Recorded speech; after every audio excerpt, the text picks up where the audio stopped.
Assalomu alaykum. Ismim Ziyodulla, FlyESIM kompaniyasining asoschilaridan biriman. Keling, hozirgi videomizda qanday qilib iPhone'da FlyESIM kompaniyasidan elektron sim kartasi sotib olaman va uni aktivatsiya qilaman. Keling, shuni ko'rib chiqadigan bo'lsak. Google'da flyesim.uz deb yozadigan bo'lsak, birinchi o'rinda chiqadi. Kimgadir u to'g'ridan-to'g'ri kirib ketishi mumkin. Kimgadir mana shunaqa holatda chiqsa, birinchi o'rinda turgan Global eSIM provider ustiga bosamiz. Va bizada saytimizning ichki qismiga kiradi.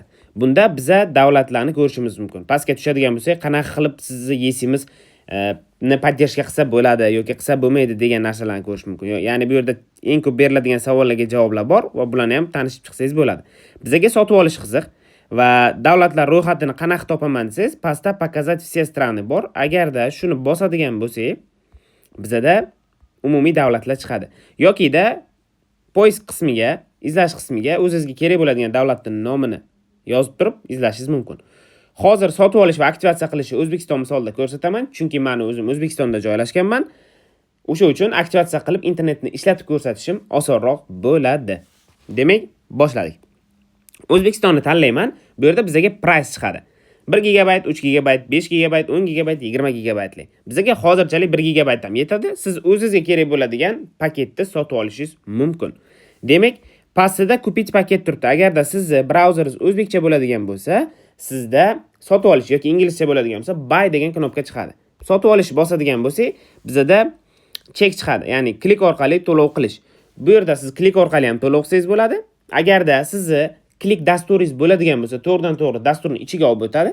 Agarda sizda klik dasturi bo'lmaydigan bo'lsa, siz o'zingizni kartangizni yozib turib, amal qilish muddatini yozib turib, SMS kelgan kodni kiritsangiz, to'lov amalga oshadi. Demak, bizda hozir klik dasturi yo'q. O'sha uchun ham kodimizni, ya'ni kartamizning kodini kiritamiz. Mana shunaqa holat chiqadi.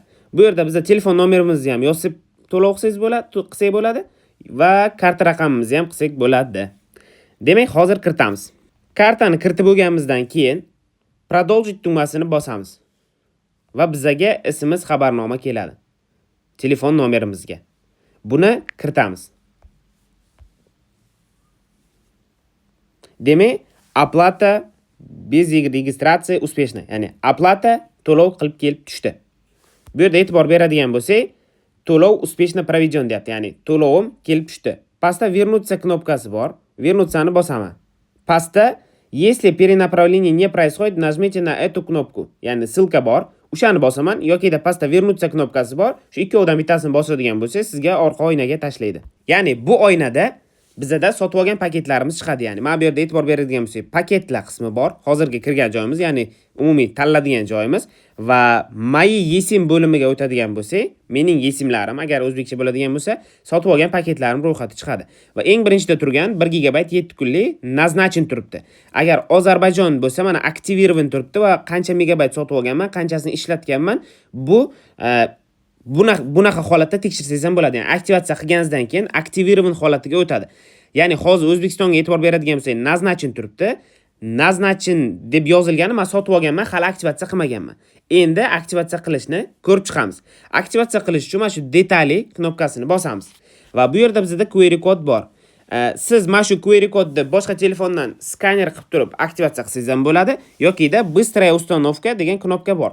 Быстрая установка knopka o'zbekchasida tezkor o'rnatuv, ya'ni tezkor o'rnatish degan knopkani bosadigan bo'lsangiz, o'rnatishga avtomatik o'tib ketadi.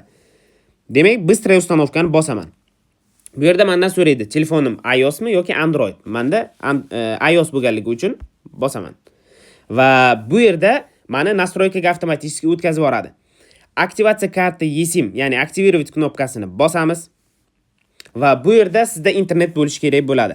Siz agarda O'zbekistonda bo'lsangiz, O'zbekistonning interneti, ya'ni o'zingiz sim kartangizni internetini yoqqan holatda ulab olishingiz kerak, yokida birorta Wi-Fi ga ulangan holatda продолжить bosamiz.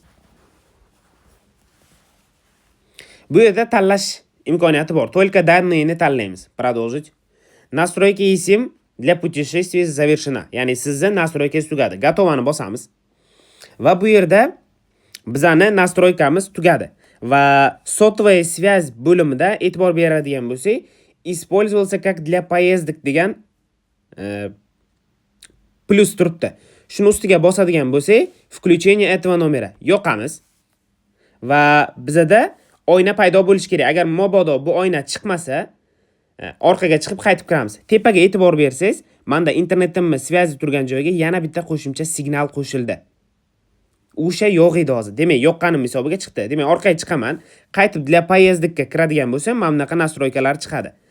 Endi mana bu yerda roaming данных degan joy bor. Bu roaming данных обязательно yo'qilgan bo'lishi kerak bu internet ishlashi uchun. Demak, yoqamiz. Roamingni yo'qdik. Bo'ldi. Demak, bizani internetimiz aktivatsiya bo'ldi. Demak, e'tibor beradigan bo'lsangiz, bu yerda mana internetimiz sразу aktivatsiya bo'lib ketdi. Beeline 3G da ishlayapti, Ucell ham связь bor. Buni bitada ulanib olishi qiyin bo'lishi mumkin. Agarda sizda ham shunaqa muammolar bo'lib qolsa yokida ulanish sekin bo'ladigan bo'lsa, telefoningizni bitta o'chirib qaytib yoqqaningiz yaxshiroq. Men telefonimni o'chirib yoqmaganligim uchun ozgina sekinroq bo'ldi, lekin shunda ham связьni signalini ko'rsatmagan bo'lsa ham internet ishlab turgandi. iPhone orqali qanday qilib eSIMni ustanovka qilish, sotib olish, настройкаларni to'g'rilash, aktivatsiya qilish hammasini ko'rib chiqdik. Demak, bugungi aytib o'tmoqchi bo'lgan ma'lumotlarim shulardan iborat edi. Agarda sizda eSIMni o'rnatish bo'yicha, uni aktivatsiya qilish bo'yicha qanaqadir savollar tug'ilgan bo'lsa, kommentariyada yozib qoldiring yoki da bizning ijtimoiy tarmoqlarimizdagi profillarimizga o'tib savollaringizni berishingiz mumkin va bizning operatorlarimiz sizlarga tez orada javob berishadi. Fly eSIM zamonaviy sayohatchilar tanlovi.